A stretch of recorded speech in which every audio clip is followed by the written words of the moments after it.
तो जैसे कि अगला चैप्टर अब हमारा एनसीईआरटी का चौथे नंबर का chapter moving charges and magnetism. A moderate size, not too big not too small, moderate size as it is. पूरा का पूरा चैप्टर आपके बोर्ड बुक में है, बोर्ड एग्जाम में है, तो आपको सभी एस्पेक्ट्स पे अच्छे से फोकस करके चलना है ना।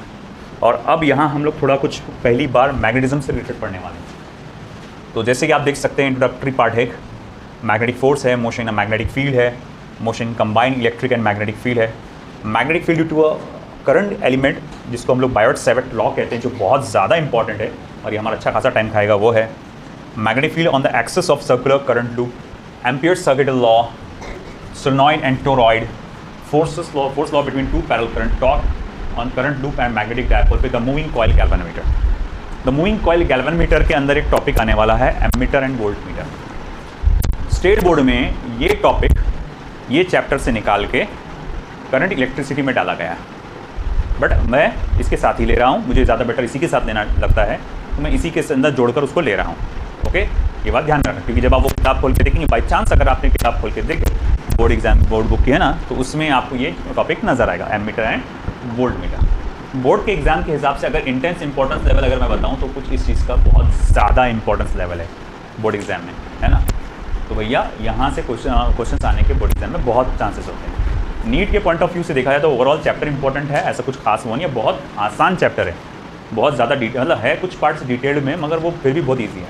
हमारा टारगेट है जो है, हम इसे अराउंड 2 वीक्स में कंप्लीट करने का हमारा चल रहा है। टिल नेक्स्ट सैटरडे तक पूरा ये कवर हो जाना चाहिए विद बोर्ड। डेरिवेशंस जो आएंगे कुछ इसमें, एक्चुअली जो कुछ डेरिवेशंस आएंगे तो थोड़ा बहुत उसमें टाइम जाएगा, तो वो भी फिर भी हम सोच रहे हैं कि भाई इंशाल्लाह अप टू नेक्स्ट, उसका कौन सा तारीख क्या आएगा आपका, आई थिंक सो 13th आएगा ना, 13th ऑफ अक्टूबर आएगा, 13th आ रहा ना, हाँ 13th ऑफ अक्टूबर आएगा। तो आज 31 है ना, 30 का महीना है ना, सॉरी 30, तो 30 का महीना तो ठीक है ना, तो 13 तारीख तक के हो जाना चाहिए इंशाल्लाह। फिर उसके अगले चैप्टर को वो सिर्फ 1 हफ्ता लगेगा मैग्नेटिज्म एंड मैटर को, और फिर उसके आगे वाले चैप्टर को फिर 1.5-2 हफ्ता लगेंगे, चलेगा जो भी है। तो खैर अब देखो ये टॉपिक को अच्छे से देख लो आप यहाँ पर। अब हमको जो स्टार्ट करना है वो इंट्रोडक्शन से शुरू करना है। अब जो इंट्रोडक्शन में हो जो कॉन्सेप्ट्स लेने वाले हैं उसको हम थोड़ा सा पार्ट्स में बांट लेंगे। इधर का हो गया लिखना सभी का, चल दो बैग हटा, तेरा टूटी हुई तो नहीं है ना, वो ले ले, ये वाली वो भी टूटी हुई है, लो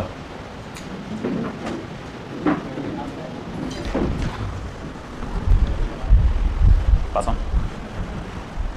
तो देखो बेटा, अब इंट्रोडक्शन में हम जाएंगे, और देखो जो इंट्रोडक्शन में आपको कुछ चीज़ें मैं बताने वाला हूँ वो 3 पार्ट्स में बांट रहा हूँ उन चीज़ों को, ठीक। तो सबसे पहला पॉइंट जो मैं यहाँ इंट्रोडक्शन में लेने वाला हूँ वो रहेगा historical discovery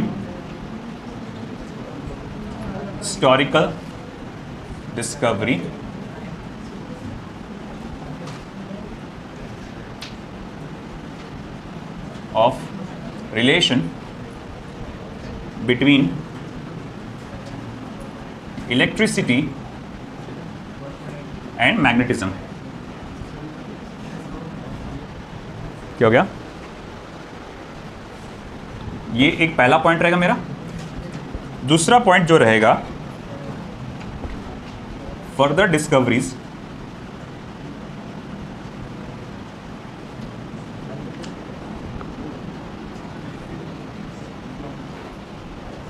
led by unification of electricity and magnetism। तीसरा पॉइंट जो इसमें हम लोग पढ़ने वाले हैं वो रहेगा general overview of this chapter.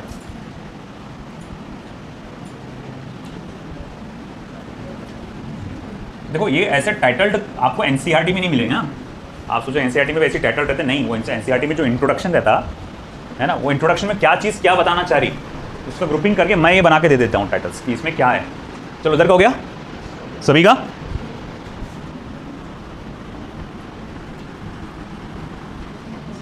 चलिए फिर देखिए, अब ऐसा है कि हमारा जो पहला पॉइंट सामने आ रहा है वो है historical discovery of electricity and magnetism. देखो जैसे कि हम कहेंगे इलेक्ट्रिसिटी के बारे में और मैग्नेटिज्म के बारे में, है ना, इलेक्ट्रिसिटी और मैग्नेटिज्म के बारे में हम लोग कई सालों से जानते हैं, अराउंड 2000 ईयर्स अगो से हम लोग इनके बारे में जानते हैं कि ऐसी कोई चीज़ होती है।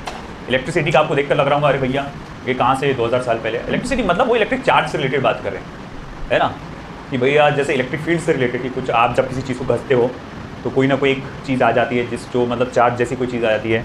और ऑफकोर्स कई लोगों ने पहले भी नोटिस किए होंगे ये, जैसे आज आप चेयर पर बैठे रहते हैं, है ना, अगर आप शूज़ पहन के बैठे हुए हैं, इंसुलेटेड बैठे हुए हैं, काफ़ी देर तक बैठे हुए आपकी बॉडी जब इसमें घसती है, फिर अचानक से आप किसी चीज़ को जाके टच कर देते हैं, मेटल की चीज़ को, आपको झटके के जैसा हल्का सा फील होता है ना।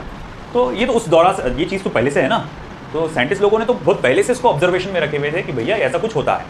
मैग्नेटिज्म के बारे में भी आपको मालूम होगा कि मैग्नेट एक चीज़ जो है मिली थी ज़मीन में हमारे को, और उसका काफ़ी सालों पहले बाद में वो चीज़ मिली थी, और फिर उसके बाद उसकी खोज की गई ये क्या चीज़ है। उसका नाम शहर के नाम पे उसका नाम रख दिया गया था, मैग्नीशिया के शहर के नाम पे उसका मैग्नेट नाम रख दिया गया था। तो खैर ये कंसेप्ट को सेपरेटली हम कई सालों से जानते हैं, मैन सेपरेटली, बट इनका यूनिफिकेशन यानी ये दोनों आपस में रिलेटेड है ये पता चला अराउंड 1820 में, है ना, अराउंड 1820।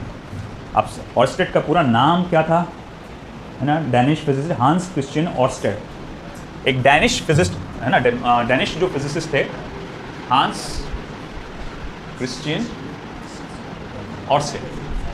अब ये अराउंड 1820 की बात है, ये वहाँ के कॉलेज में लेक्चर ले रहे थे और इस चीज़ का रिलेशन जो है उनको एक्सीडेंटली पता चला। जैसे फॉर एग्जांपल उन्होंने क्या नोटिस किया कि एक करंट कैरिंग वायर है, for example this wire is carrying current, है ना, इन द अपवर्ड्स डायरेक्शन।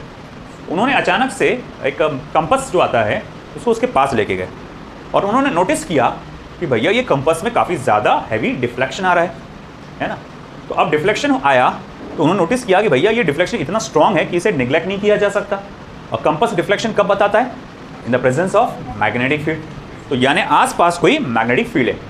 अब ऑफ कोर्स, है ना, उस वक्त कोई आसपास कोई मैग्नेट तो था नहीं, तो फिर ये कंपस का डिफ्लेक्शन अचानक से इतना स्ट्रॉन्ग कैसे आ गया, वो साइंटिस्ट ने ऑर्स्टेड ने सोचा। और उन्होंने लाके ये देखा तो मान लो कि मैग्नेटिक नीडल इधर बता रही है, मतलब वो इधर बता रही कि इस तरफ रखने पे नॉर्थ पोल उधर आ रहा है। फिर थोड़ा वो आगे गए तो देखो नॉर्थ पोल का जो पॉइंटर है उधर आ गया, फिर ये इधर आ गया, फिर ये इधर गए तो इधर आ गया, फिर पॉइंटर इधर आ गया, फिर पॉइंटर इधर आ गया, फिर पॉइंटर इधर आ गया। साथ ही साथ उन्होंने नोटिस ये किए कि अगर मैं करंट के डायरेक्शन को अपोजिट कर दूँ तो अब वो नॉर्थ पोल का पॉइंटर ऐसा आ गया, है ना, और फिर उसके बाद जब मैं इधर आया तो ये ऐसा आ गया, और फिर इधर आया तो इधर आ गया, इधर आ गया तो ऐसा आ गया, इस साइड आया तो इधर आ गया पॉइंटर, इधर आ गया। अब पॉइंटर क्या बताता है कि नॉर्थ पोल इस तरफ है कि? तो इससे ये साबित हुआ कि करंट ने या करंट कैरिंग वायर ने अपने आसपास क्या जनरेट किया, मैग्नेटिक फील्ड जनरेट किया, है ना। और वो मैग्नेटिक फील्ड कैसी है, एक सर्कुलेटिंग नेचर में है, तभी तो भैया ये हर जगह पे गोल गोल डैश में एक फॉर्म में नज़र आ रहा है ना। और अच्छे से बारीकी से ऑब्जर्व करने के लिए उन्होंने क्या किया कि एक कार्डबोर्ड पे सबसे पहले एक मान लो यहाँ कार्डबोर्ड है, उसमें से एक वायर पास हो रहा है जो करंट कैरी कर रहा है, से आए, और बहुत बारीक बारीक जो आयरन का चूरा होता है उन्होंने उसके ऊपर स्प्रे किया, है ना, स्प्रे किया, और स्प्रे करने के बाद उसको ऐसा हल्का हल्का वाइब्रेट किया उन्होंने, हल्का हल्का। उन्होंने देखा कि वो आयरन फिलिंग्स जो है एक सर्कुलेटर नेचर में कॉन्सेंट्रिक लूप्स में इस तरह से उसके ऊपर जमा हो गए हैं। तो इससे अगेन एक कंक्लूजन निकला कि भैया करंट कैरिंग वायर आसपास अपने क्या जनरेट कर रहा है, मैग्नेटिक फील्ड जनरेट कर रहा है, और वो कैसे नेचर का है बेटा, सर्कुलेटिंग नेचर का है। ये पॉइंट समझ में आया आपको, ठीक है, ओके। तो ये चीज़ हमको यहाँ पर समझ में आ गई। फर्दर डिस्कवरी, जैसे ही ये चीज़ के बारे में पता चला लोगों ने इस पर और रिसर्च करना चालू की, और इससे आगे जाके कई सारी नई नई चीज़ें भी समझ में आई। जैसे कि अराउंड 1864 में, है ना, कि इसी लॉ के मदद से जेम्स मैक्सवेल नाम के एक साइंटिस्ट ने एक कंसेप्ट की खोज की जिसका नाम उन्होंने दिया इलेक्ट्रोमैग्नेटिक वेव्स। अभी सिर्फ इसका नाम पढ़ेंगे हम लोग, ये असल में होता क्या है, कैसा होता है, ये सब जब चैप्टर आएगा वो हम उसके बारे में वहाँ पढ़ेंगे। आपको पता होगा कि रेडियो वेव्स जो है it is a type of electromagnetic waves. बहुत सारी वेव्स होती है, उसके कई सारे टाइप्स है, उसमें से एक रेडियो वेव्स भी है। तो रेडियो वेव्स की भी खोज की गई थी, है ना। बाद में आपके J.C. बोब्स साहब, और दूसरा नाम है J.G. मैक्रोनी, है ना। क्या हो गया,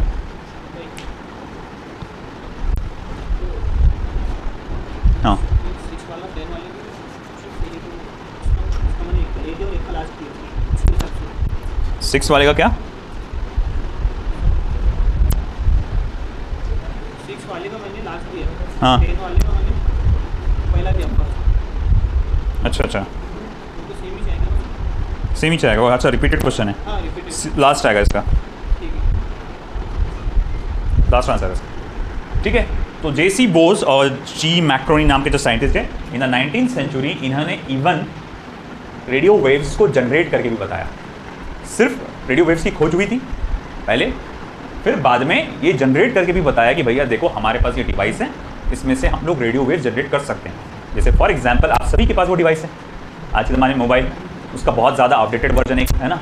आज अगर सोचो, पूरा लिंक अगर निकालो पीछे से, अगर वो एक्सीडेंटल डिस्कवरी ना हुई होती तो इलेक्ट्रोमैग्नेटिक वेव्स की है ना का डिस्कवरी नहीं होती, वहाँ से फिर ये रेडियो वेव्स की डिस्कवरी नहीं होती, और है ना करते करते आपके जो मोबाइल आप इतना प्यारा है ना, दुनिया की सबसे प्यारी चीज़, सबसे कीमती चीज़ है ना मोबाइल, आज जो है ना वो भी नहीं होता हमारे पास, है ना। सो थैंक्स टू, कहाँ गए भैया वो ऑर्स्टेड साहब, कहाँ गए? नाम दिखा नहीं क्या हमको मैंने? हाँ ये है ना, thanks to Hans Christian Oersted. ठीक है, वहाँ से ये सब चीज़ों के बाद, हाँ चालू, तुम्हारा थोड़ा सा तुमको छूट दो रे भाई, चालू हो जाते तुम लोग। ठीक है, अब उसके आगे general overview of this chapter. चलो ये तो हो गया इलेक्ट्रिसिटी एंड मैग्नेटिज्म के बारे में, मगर इस चैप्टर में हम लोग क्या पढ़ने वाले हैं? हम इस चैप्टर में पढ़ने वाले हैं मूविंग चार्जेस पर जो फोर्स लगेगा उसके बारे में पढ़ेंगे। साथ ही साथ करंट कैरिंग वायर पर भी जो फोर्स लगता है उसके बारे में हम लोग पढ़ने वाले हैं। साथ ही साथ जो है हम लोग मैग्नेटिक फील्ड स्ट्रेंथ जो है डिटरमाइन करने वाले हैं। अलग अलग करंट कैरिंग लूप्स के वजह से, या करंट कैरिंग अलग अलग शेप के करंट कैरिंग वायर्स रहेंगे, उनके वजह से मैग्नेटिक लूप्स के बारे में पढ़ने वाले हैं। फिर बढ़ते बढ़ते हम लोग मूविंग कॉइल गैल्वेनोमीटर और उससे पैदा होने वाले एमीटर एंड वोल्ट मीटर के बारे में पढ़ने वाले हैं। तो ये सब हम लोग धीरे धीरे करके आगे जाएंगे, है ना। यहाँ हम धीरे धीरे करके आगे जाने वाले हैं। ठीक है, समझ में आया? तो ये ब्रीफ इंट्रोडक्शन हो जा रहा है हमारे इस चैप्टर का। ओके, नाउ फर्दर, ये आपको नोट करना है तो नोट कर लीजिए, कर लो नोट। ब्रीफ इंट्रोडक्शन है चैप्टर का। अरे वो तो पेन लेके चले गया।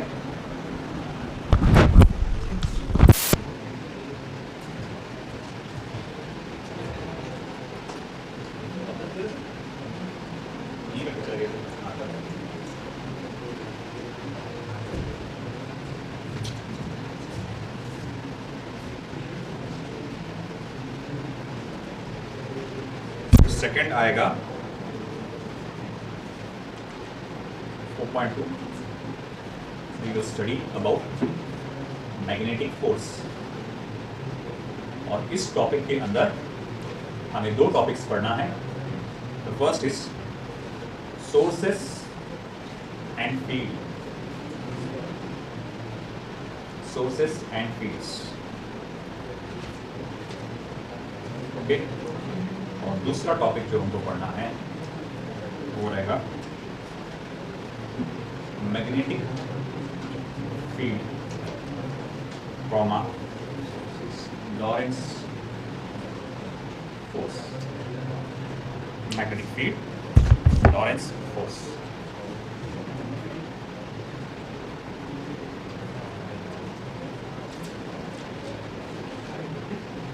ओके बेटा, लोगों का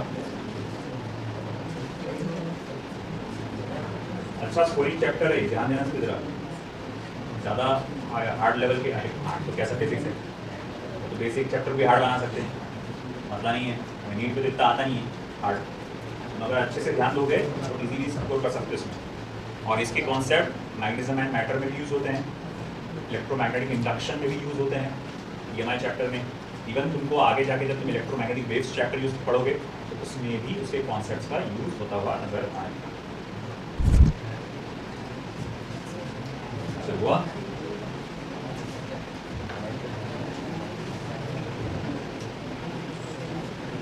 सबसे पहले जो मैं पढ़ूंगा फिर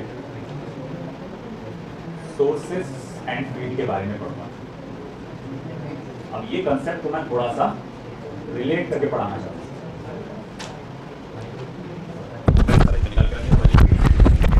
है ना।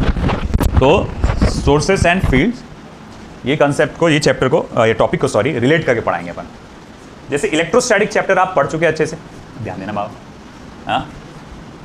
तो अब इलेक्ट्रोस्टैटिक चैप्टर आप पढ़ चुके, भले अच्छे से नहीं, थोड़ा बहुत तो नॉलेज होगा ही होगा बेसिक लेवल पे। एक चार्ज होता है, एक पॉजिटिवली चार्ज होता है, मान लो पॉजिटिव चार्ज हुआ, है ना, से क्यू, कैपिटल क्यू, और इसके आसपास उसकी एक फील्ड तैयार हो जाती है ना। ये फील्ड बोले तो इलाका, इसके अंदर कोई भी दूसरा चार्ज अगर घुसेगा तो ये चार्ज उस पर क्या करेगा, फोर्स अप्लाई करेगा।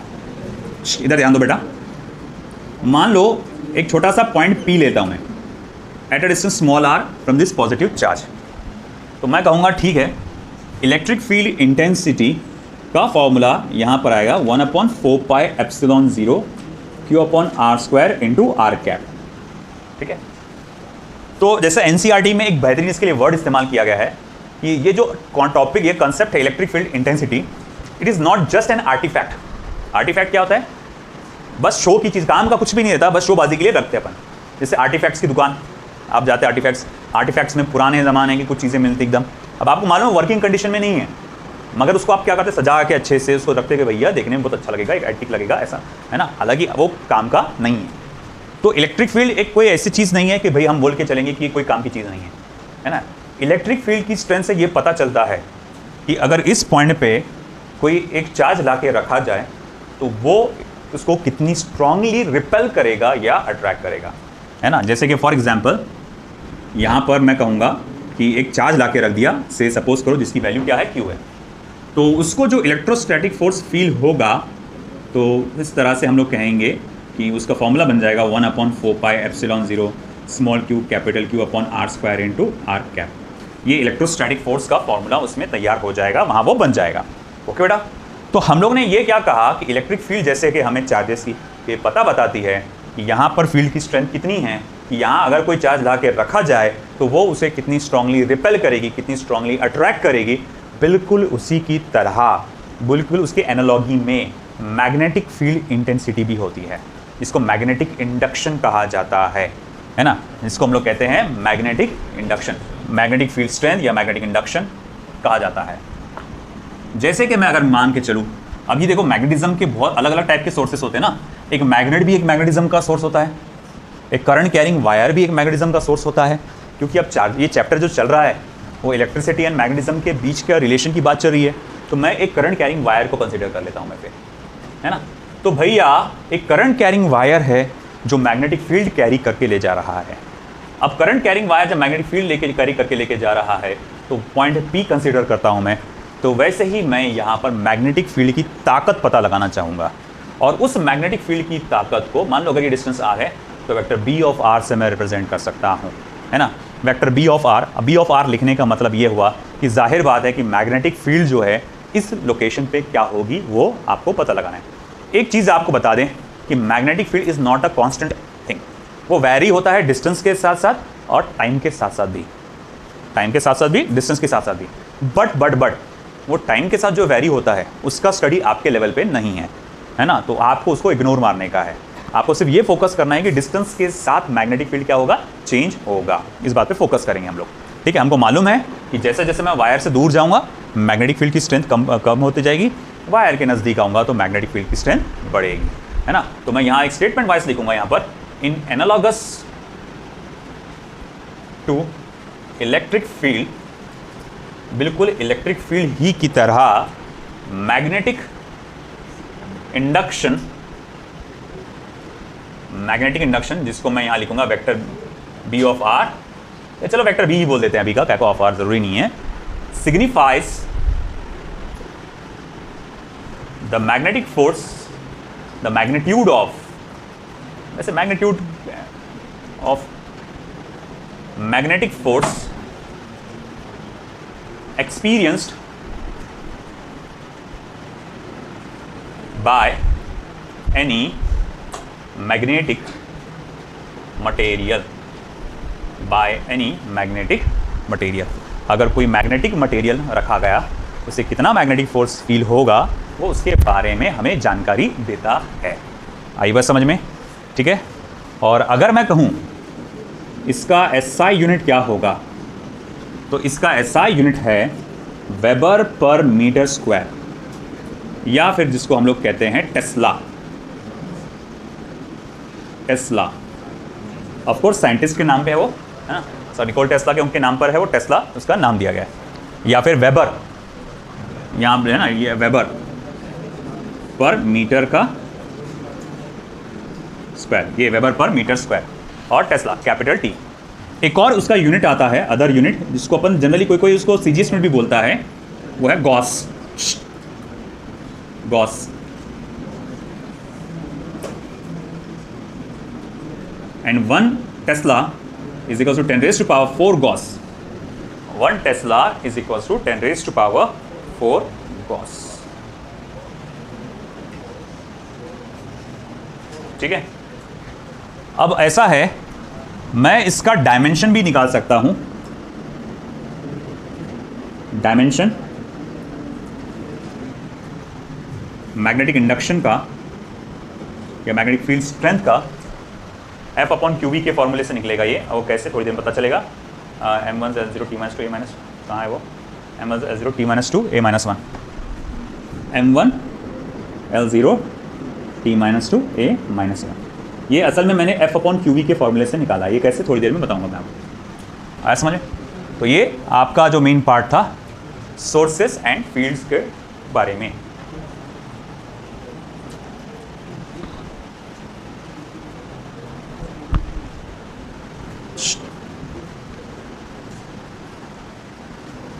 लेफ्ट साइड का हो चुका है।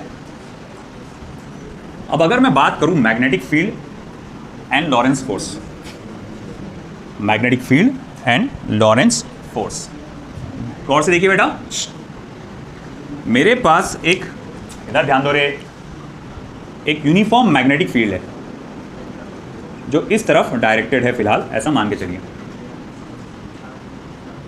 वेक्टर बी, उसकी स्ट्रेंथ है। यहाँ पे एक चार्ज है जो फिलहाल यहाँ पे रखा हुआ है। तो इट वॉज नोटेड कि भाई रेस्ट चार्ज, बेटा देखो, rest charge does not experience any type of magnetic force, any type of magnetic force. देखा ये गया कि रेस्ट चार्ज किसी भी किस्म का मैग्नेटिक फोर्स एक्सपीरियंस नहीं कर। आप यहाँ लाके रख दो उस पर्टिकुलर चार्ज को, वो सुकून से वहीं पे बैठा हुआ रहेगा, है ना। आप कितनी भी स्ट्रॉन्ग मैग्नेटिक फील्ड दो उसको, अब आप बोल रहे होंगे सर वो तो इलेक्ट्रिक फील्ड तो आपस में रिलेटेड है, तो कुछ ना कुछ तो होना चाहिए था। नहीं, मगर देखा ये गया, अगर कोई चार्ज रेस्ट पर है, पॉजिटिव चार्ज हो, निगेटिव चार्ज हो, कैसा भी हो, रेस्ट पर हो, तो उस पर किसी भी किस्म का मैग्नेटिक फोर्स, बोल रहा भैया मैं, इलेक्ट्रिक फोर्स बोला क्या? नहीं, किसी भी किस्म का मैग्नेटिक फोर्स उसको फील नहीं होगा। आई बात समझ में आपको? ठीक है, दैट्स इट। मगर तब ये भी देखा गया कि वही चार्ज अगर मोशन में है, अगर वही चार्ज मोशन में, अगर भैया चार्ज इज इन मोशन, अगर चार्ज इन मोशन में है तो वो एक्सपीरियंस करता है, एक्सपीरियंसेस मैग्नेटिक फोर्स, वो मैग्नेटिक फोर्स को एक्सपीरियंस कर सकता है। तो हमने ये देखा कि वो मैग्नेटिक फोर्स को क्या करता है, एक्सपीरियंस कर सकता है। अब वो जो मैग्नेटिक फोर्स एक्सपीरियंस करता है, देखा गया कि वो 4 चीज़ों पे डिपेंड करता है। देखा ये गया कि मैग्नेटिक फोर्स जो है वो डायरेक्टली प्रोपोर्शनल है चार्ज की वैल्यू पे, साथ ही साथ वो मैग्नेटिक फोर्स प्रोपोर्शनल है वेलोसिटी पे। तीसरी चीज़ ये देखी गई कि वो मैग्नेटिक फोर्स डायरेक्टली प्रोपोर्शनल है मैग्नेटिक इंडक्शन पे, यानी मैग्नेटिक फील्ड की ताकत पे। और चौथी चीज़ ये देखी गई कि वो मैग्नेटिक फोर्स डायरेक्टली प्रोपोर्शनल है साइन थीटा को, साइन ऑफ थीटा को डायरेक्टली प्रोपोर्शनल। 4 चीज़ों पे है वो डिपेंडेंट। क्या क्या है? चार्ज की value, velocity, magnetic field strength and sine of theta. अगर चार्ज की वैल्यू बढ़ती है तो मैग्नेटिक फोर्स ज़्यादा फील होता है, स्पीड बढ़ती है तो भी मैग्नेटिक फोर्स ज़्यादा फील होता है। हाँ, जिस फील्ड में वो मूव कर रहा है उसकी अगर स्ट्रेंथ बढ़ जाती है तो भी मैग्नेटिक फोर्स ज़्यादा फील होता है। और सबसे इंपॉर्टेंट बात देखी गई, है ना, साइन ऑफ थीटा। मान लो कि अगर भैया ये इस डायरेक्शन में जा रहा है और वेक्टर बी के साथ उसने एंगल कितना बनाया है, थीटा बनाया है, वेलोसिटी ने। किसने बेटा? वेलोसिटी ने। मैग्नेटिक फील्ड के साथ कितना एंगल बनाया है, थीटा। तो हम इसको देखते हैं कि भैया उस साइन थीटा की वैल्यू अगर ज़्यादा रही तो भैया मैग्नेटिक फोर्स भी ज़्यादा होता है। इसको ज्वाइन करके अगर मैं लिखूंगा तो मैग्नेटिक फोर्स का जो फॉर्मूला रहेगा वो रहेगा q v B sine of theta, q v B sine of theta. अब देखा ये गया कि अगर इसे वेक्टर फॉर्म में लिखना है तो वेक्टर फॉर्म में मैग्नेटिक फील्ड का फोर्स का जो फॉर्मूला रहेगा vector v cross vector b लिखा जा सकता है ना, vector v cross vector b। देखो ये रहा direction value of magnetic force. अब देखो मैग्नेटिक फोर्स का जो डायरेक्शन है वो क्या रहेगा। चलो फोर्स तो फील हो गया ना हमको, उसको धक्का तो मिल गया, मगर सवाल उठा कि उसको जो धक्का पड़ेगा वो कौन से डायरेक्शन में पड़ेगा। ये आप दो तरीके से निकाल सकते हैं, एक तो है राइट हैंड स्क्रू रूल और दूसरा है आपका एक आता है आपका फ्लेमिंग्स लेफ्ट हैंड रूल, है ना। देख लो अब वो कैसा। जैसे मिसाल के तौर पे मैं कहूँगा कि ये थोड़ी देर के लिए मानकर जो नई वाली पेन है ये वेलोसिटी पकड़ के चलो, है ना, ये चार्ज ऐसा जा रहा है और मैग्नेटिक फील्ड कुछ इसको इस तरह से लगी हुई है, मैग्नेटिक फील्ड इस तरह से आई हुई है। वेलोसिटी मैग्नेटिक फील्ड देख लो अच्छे से, हाँ, velocity new pen and magnetic field the old one. अब सवाल उठा कि भैया ये जो चार्ज आपका जो ऐसा बढ़ रहा है ना, मैग्नेटिक फील्ड को ऐसा पास की गई है, इसको एक मैग्नेटिक फोर्स फील होगा। मेरा सवाल है कि ये कौन सी क्या हो गया, कौन सी डायरेक्शन में फील होगा। Use right hand rule. आप क्या करो, सबसे पहले हाथ को स्ट्रेच करो ऐसा, वेलोसिटी की डायरेक्शन में रखो और जिस तरफ मैग्नेटिक फील्ड है उसको ऐसा मोड़ो, अंगूठा किधर आ रहा, ऊपर की तरफ, तो भैया ये ऊपर की तरफ आप इसको मैग्नेटिक फोर्स फील होगा। तो डायरेक्शन आप इसको इस तरह से दे सकते हैं, direction can be first determined by right hand rule. Right hand thumb rule बोले तो ज़्यादा बेटर है। मतलब भाई सिंपल सी बात है, ये वेलोसिटी, ये magnetic field, may be this angle is theta, okay, और this will be the direction of magnetic force, this will be the direction of magnetic force. अब इसके अलावा भी एक है that is called as Fleming's left hand rule. सब लोग ध्यान दे बेटा यहां पर, फ्लेमिंग्स लेफ्ट हैंड रूल, सब लोग फोकस करो, फ्लेमिंग्स लेफ्ट हैंड रूल। अब इसमें आपको लेफ्ट हैंड का इस्तेमाल करना पड़ेगा, ओके। अब फ्लेमिंग्स लेफ्ट हैंड रूल में क्या करो आप, लेफ्ट हैंड उसके अंगूठे पे एफ है ना, ये B V, F B V, F stands for force, B stands for magnetic field का direction and V stands for velocity का डायरेक्शन, है ना। ये फ्लेमिंग्स लेफ्ट हैंड रूल सिर्फ तभी इस्तेमाल किया जा सकता है जब वेलोसिटी और मैग्नेटिक फील्ड आपस में परपेंडिकुलर है। अगर वो आपस में परपेंडिकुलर नहीं है तो आपको राइट हैंड रूल का इस्तेमाल करना पड़ेगा। अब कैसे इस्तेमाल करेंगे, तो भैया इनको आपस में स्ट्रेच कर दो परपेंडिकुलरली। अब इससे ये समझ में आता है साफ साफ कि अगर कोई पार्टिकल ऐसा ट्रैवल कर रहा है और मैग्नेटिक फील्ड इस तरफ डायरेक्टेड है तो उसको मैग्नेटिक फोर्स कहाँ फील होगा, ऊपर की तरफ। वहीं अगर मैं रैंडमली ले लेता हूँ, देखो मान लो एक पार्टिकल ऐसा ट्रैवल कर रहा है ना, और मैग्नेटिक फील्ड अंदर की तरफ है, तो सबसे पहला क्या करना, फिंगर स्ट्रेच करें, पहले मार्क करो डायरेक्शन वेलोसिटी का, कर दिए। दूसरा अब मार्क करो मैग्नेटिक फील्ड का डायरेक्शन, है ना। अब ऑटोमेटिकली अंगूठा कहाँ आ गया, नीचे की तरफ, तो पता चल गया आपको कि मैग्नेटिक फोर्स कहाँ फील होने वाला है। अब देखो थोड़ा डायग्रामेटिकली अगर मैं इसको बनाने की कोशिश करूँ तो ये कुछ ऐसा बनेगा,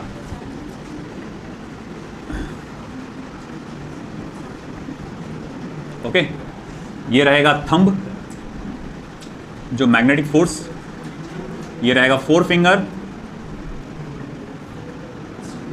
जो मैग्नेटिक फील्ड का स्ट्रेंथ, और ये मिडिल फिंगर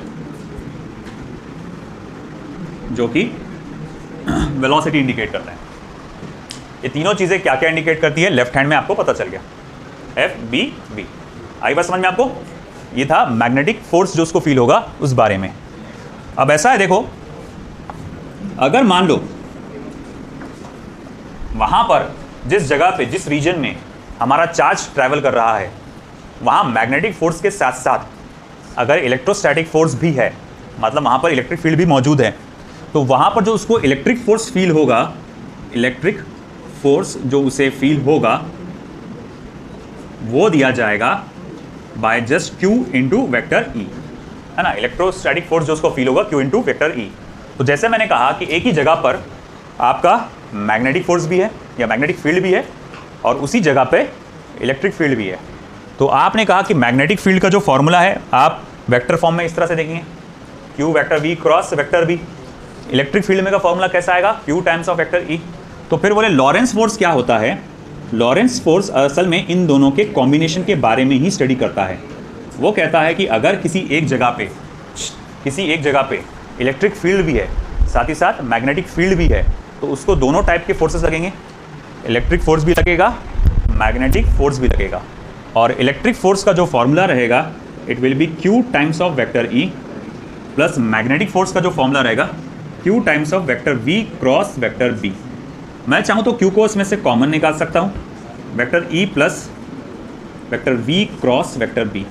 ये जो आपको नज़र आ रहा है बेटा इसको हम फॉर्मूले को कहते हैं, it is the formula for Lorentz force. Lorentz force मतलब क्या हो रहा है, it is a combination of electric as well as magnetic field. आई बात समझ में आपको, है ना। इलेक्ट्रोस्टैटिक फोर्स या मैग्नेटिक फोर्स का जो कॉम्बिनेशन है उससे हम लोग क्या कहते हैं, लॉरेंस फोर्स। चलिए नोट कर लीजिए।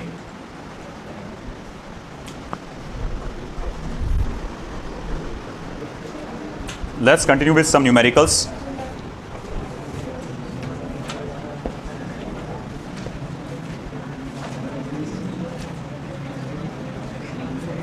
Consider a charge of 10 microcoulomb traveling at a speed of 5 meter per second normally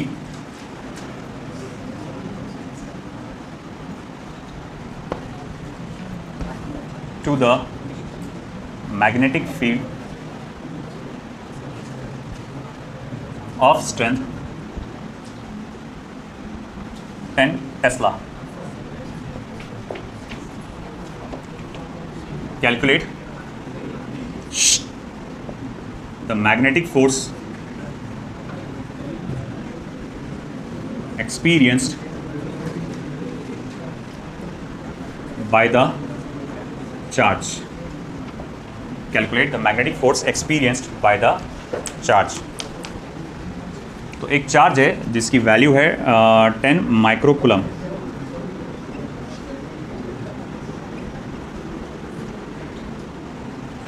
वो ट्रैवल कर रहा है at a speed of 5 metre per second in a magnetic field of 10 Tesla.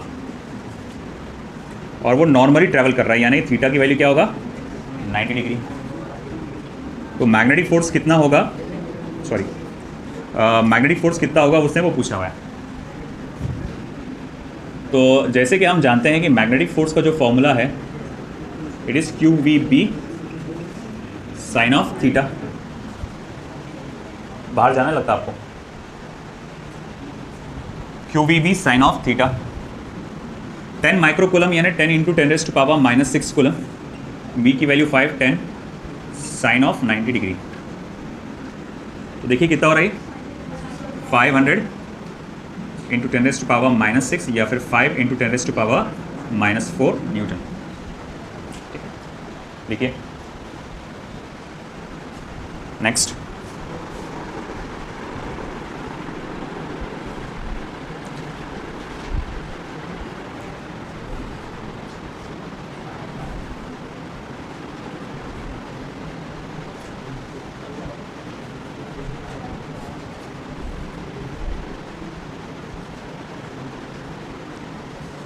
He2 positive ion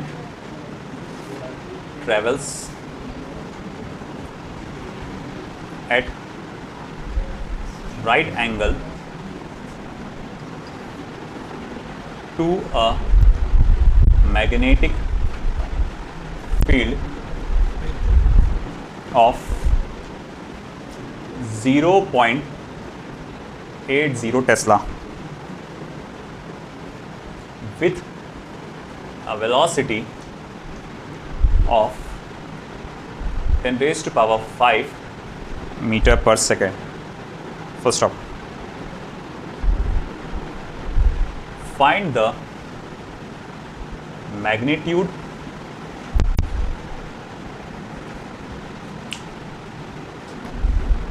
of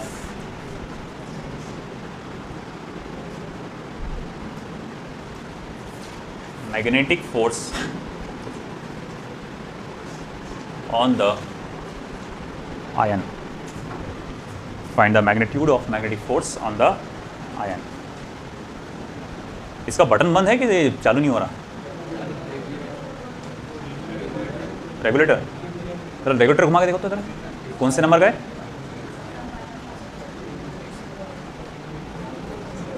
ELISA देखो घुमा के, कौन सा regulator है? घुमा के देखो फिर भी, कौन से नंबर, ये कौन से नंबर का है? मालूम है कि तुमको? नहीं, वो इधर का है वो। इसको सेट कर दो वापस 5 पे इसको, ये तुमने इसको स्लो कर दिया। जब देखेंगे बाद में। चलो वो देखो, He2 positive ion travels at right angle to the magnetic field of 0.80 tesla. Charge कितना होगा जरा बता सकते क्या आप? 2 × 1.6 × 10⁻⁻19 है ना। He2 पॉजिटिव आयन मतलब 2 इलेक्ट्रॉन निकाल दिए गए। अगर 2 इलेक्ट्रॉन निकाल दिए गए तो बच्चे कितने? 2 प्रोटॉन्स, इनका पॉजिटिव चार्ज लगेगा। एक प्रोटॉन का चार्ज होता है 1.6 × 10⁻⁻9, तो Q जो है 2 times of E, 2 × 1.6 × 10⁻⁻19 coulomb, 3.2 × 10⁻⁻19 coulomb है। मैग्नेटिक फील्ड जो है 0.80 टेस्ला, वेलोसिटी जो है 10⁵ मीटर पर सेकेंड। अब वो magnetic force on the ion पता लगाना है, तो देखो फिर से देखो, ये मैग्नेटिक फोर्स जो है जस्ट QVP आएगा। sin 90 की तो वैल्यू 1 होने वाली है क्योंकि परपेंडिकुलरली जा रहा है वो। तो 3.2 × 10⁻⁻19 और वेलोसिटी कितना है? 10⁵ 0.8। करो क्या आ रहा है? 2.56 × 10⁻⁻14 Newton. Okay,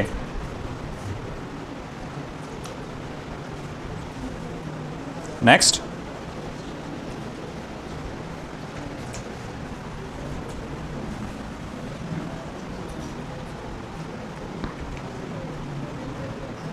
a charge Q equals to -4 microcoulomb has an instantaneous velocity vector V equals to 2i cap minus 3j cap plus k cap into 10⁻⁶ meter per second in a uniform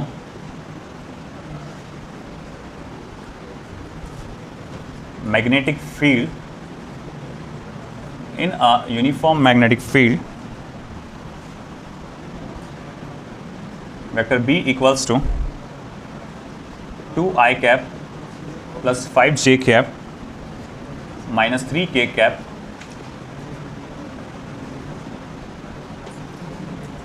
Tesla, so into 10⁻⁻2 Tesla. First stop, what is the force on the charge? Charge पे कितना force लगेगा, ये इसने आपसे पूछा है।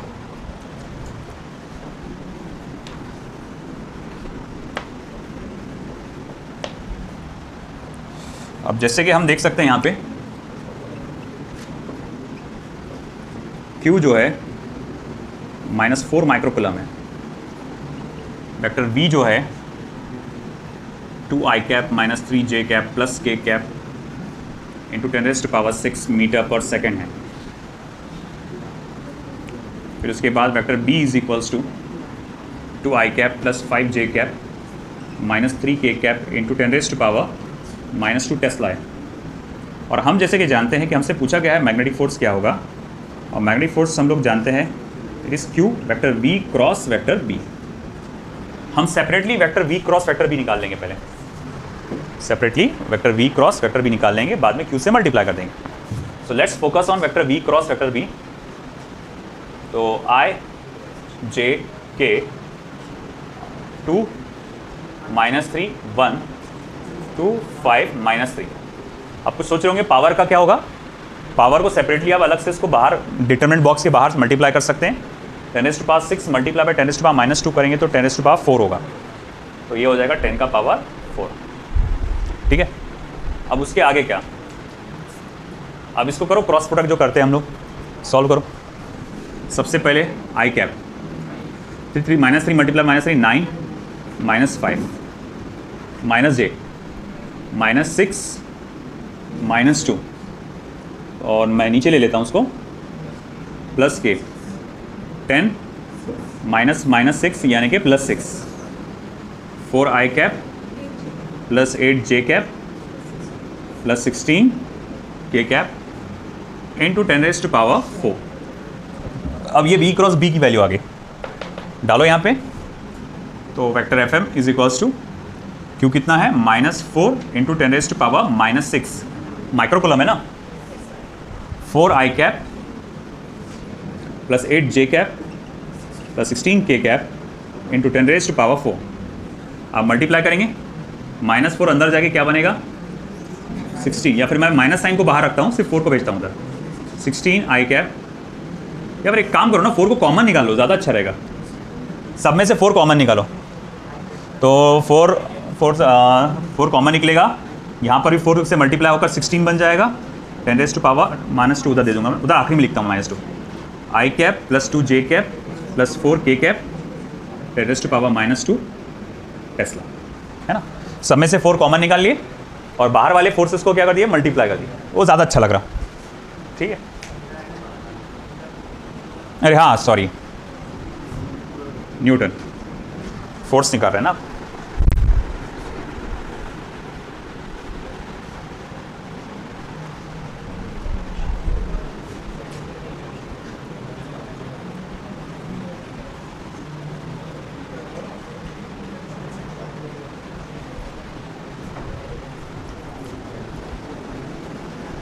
चलो हुआ।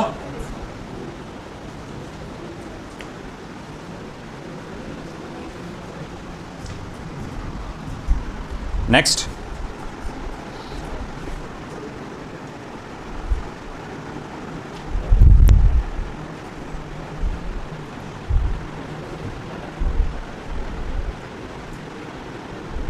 an electron experiences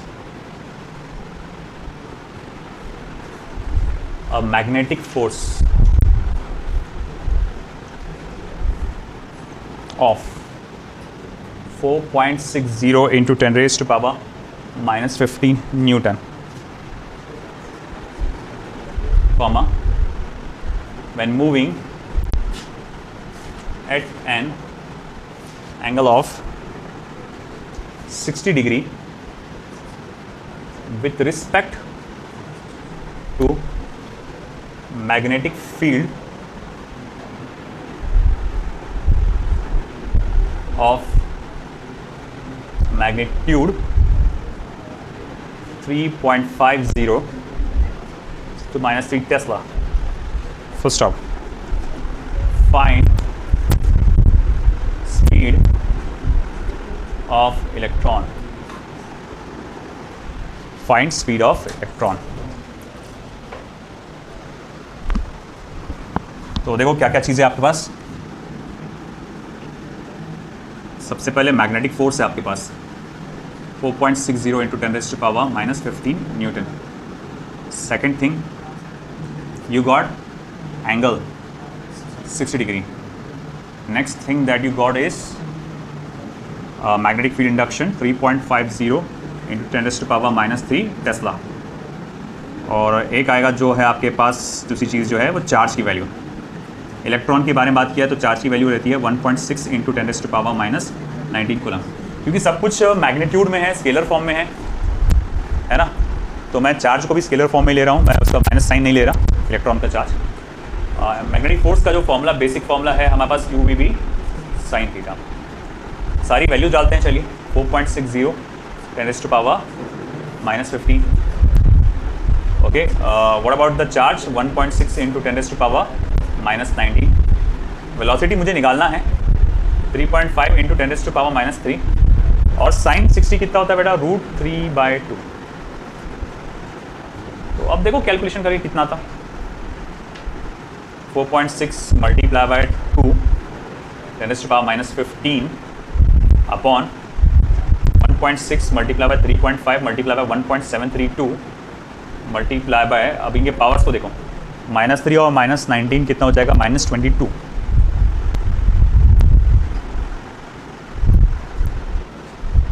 -4.6 कितना हो जाएगा 9.2। तो 9.2 इंटू 10⁻⁻15, या फिर चलो इनको भी ऐड कर डालते हैं। -15 + 22 इज +7 और ये कितना आ जाएगा फिर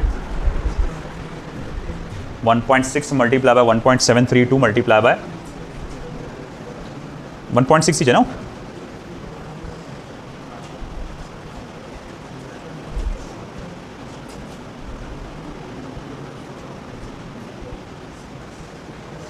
.5 मल्टीप्लाई बाय 4.60 है ना, सही है ना। नहीं 1.732 सॉरी, इट्स 9.699 9.6992। तो 9.2 divided by 9.699 it will B 0.9485 10⁻⁷ or we can write it as 9.485 10⁻⁶ meter per second। 9.485 into 10⁻⁶ meter per second।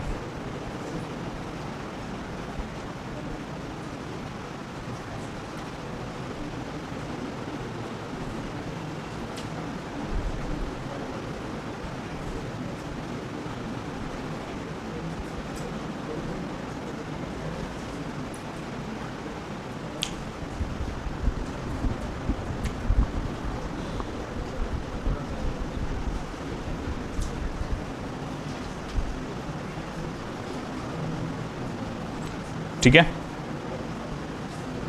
So just this is it. ये हमारा मैग्नेटिक फोर्स के जो पहला टॉपिक था ये कंप्लीट हो गया है ना। कल हम लोग इसके आगे का टॉपिक देखेंगे, force acting on a current carrying wire से रिलेटेड।